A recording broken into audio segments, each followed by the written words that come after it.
یہاں آپ کو اپڈیٹ کریں، chairman P T I Imran Khan in action, cipher case میں خصوصی عدالت کی جانب سے فرد جرم کی کارروائی اسلام آباد ہائی کورٹ میں چیلنج کر دی۔ چیئرمین پی ٹی آئی نے وکیل سلمان صفدر اور خالد یوسف کے ذریعے درخواست دائر کی ہے۔ مدعی مقدمہ یوسف نسیم کھوکر اور ریاست کو درخواست میں فریق بنایا گیا ہے۔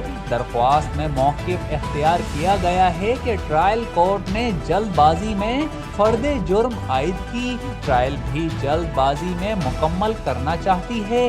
جلد بازی میں ٹرائل آگے بڑھانے سے بنیادی آئینی حقوق متاثر ہوں گے۔ اعلیٰ عدلیہ کی جانب سے ٹرائل روزانہ کی بنیاد پر سماعت یا جلد مکمل کرنے کی کوئی ہدایت نہیں۔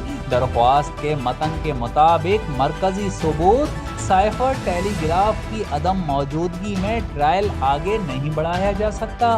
آفیشل سیکریٹ ایکٹ عدالت کا 23 اکتوبر کا آرڈر کالعدم قرار دیا جائے۔ قانون کے مطابق مقدمے کی نقول تقسیم کرنے کے 7 دن بعد چارج فریم کیا جا سکتا ہے، مگر ٹرائل کورٹ نے 7K کے قانونی تقاضے کو بھی مد نظر نہیں رکھا۔ جیو سچ کے سنگ۔